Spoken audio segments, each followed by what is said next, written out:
কেন ইচ্ছে করলে টাকা ছাপিয়ে বড়লোক হতে পারি না? যেহেতু বাংলাদেশ সরকার টাকা বানাতে পারে, তাহলে টাকা বানিয়ে কেন সবাইকে বিলিয়ে দেয় না? টাকা বানিয়ে দিলেই তো সব সমস্যার সমাধান হয়ে যেত, আর কেউ গরিব থাকতো না। আপনি এখন ভাবতে পারেন আমাদের দেশটাও উন্নত হয়ে যেত। এমনটাই করেছিল কোনো এক দেশের সরকার। টাকা তৈরি করে সে সকল জনগণকে বিলিয়ে দিল। সে ভাবলো এতে দেশে আর কোনো গরিব থাকবে না, সবাই বড়লোক হয়ে যাবে, এমনকি দেশটা ধনীও হয়ে যাবে। এক দোকানদার তার দোকান খুলছিল। হঠাৎ সে দেখতে পেল তার অ্যাকাউন্টে 40 লক্ষ টাকা ঢুকেছে। তখন সে দোকান ফেলে রেখে দৌড়াতে লাগলো। দৌড়াতে দৌড়াতে রাস্তার ধারে তার বন্ধুর সঙ্গে দেখা। তার বন্ধু সবজি বিক্রি করে। সে দৌড়াতে দৌড়াতে বাড়ির দিকে যাচ্ছে। তার বন্ধু তাকে জিজ্ঞেস করলো, তুই দৌড়াচ্ছিস কেন? তখন তার বন্ধু বলল, আমার অ্যাকাউন্টে 40 লক্ষ টাকা ঢুকেছে, এখন আমি সবজি বিক্রি করে কি করব? তারপর সেই লোকটা বলল, আমার অ্যাকাউন্টেও 40 লক্ষ টাকা ঢুকেছে। এই বলে দৌড়াতে দৌড়াতে বাড়ির দিকে যেতে লাগলো এবং বাড়ি গিয়ে দেখলো তার ছোট ভাই কলেজে যায়নি। তার ছোট ভাই কলেজে পড়ে, কিন্তু সে বাড়িতে বসে আছে, কেননা তার অ্যাকাউন্টেও নাকি 40 লক্ষ টাকা ঢুকেছে।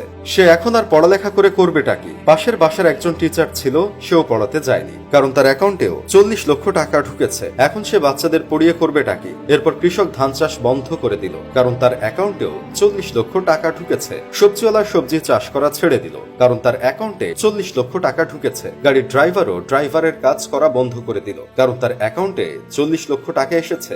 সবাই সবকিছু ছেড়ে দিল, যার যার কাজ বন্ধ করে দিল, কারণ সবার অ্যাকাউন্টে 40 লক্ষ টাকা আছে। আর এত টাকা অ্যাকাউন্টে থাকতে সবাই কাজ করে কি করবে? কেউ আর কাজ করলো না, তারা টাকা নিয়ে মেতে রইল। তারপর সেই দোকানের লোকটা একদিন বাজারে গেল। বাজারে গিয়ে দেখলো বাজারে কোনো লোকই নেই, এমনকি কোনো দোকানদারও নেই, এমনকি কোনো দোকানও খোলা নেই। সবার অ্যাকাউন্টে 40 লক্ষ টাকা ঢুকেছে, তাই এখন আর দোকান করে কি করবে? অতঃপর লোকটা বাজার থেকে কিছু কিনতে পারলো না। যে টাকা নিয়েছিল সেই টাকা নিয়ে ফিরে এলো। এদিকে ঔষধ না থাকার কারণে লোকটা অসুস্থ হয়ে পড়লো। হাসপাতালে গেল। হাসপাতালে গিয়ে দেখলো হাসপাতালে কোনো ডাক্তার নেই, কারণ সব ডাক্তারেরই অ্যাকাউন্টে 40 লক্ষ টাকা ঢুকেছে, তাই তারা চাকরি বাকরি ছেড়ে দিয়ে কেউ অফিস করছে না। তারপর লোকটি বাড়িতে ফিরে এলো, আর কিছুদিনের মধ্যে দেশে হাহাকার লেগে গেল। চারিদিকে কোনো খাবার নেই, পানীয় নেই, ঔষধ নেই। তারপর এটাকে তারা অভিশাপ মনে করলো, কারণ কৃষক ধান চাষ করেননি, সবজিওয়ালা সবজি চাষ করেননি, জেলে পুকুর থেকে মাছ তোলেননি, কারণ সবার অ্যাকাউন্টে 40 লক্ষ টাকা আছে। সবাই এত বড় লোক, তাদের টাকার দরকার নেই। কিছুদিনের মধ্যে সে দেশের সকল মানুষ বিপদে পড়ে গেল। তারপর তারা এটাকে অভিশাপ মনে করলো। তারপর তারা সিদ্ধান্ত নিল যে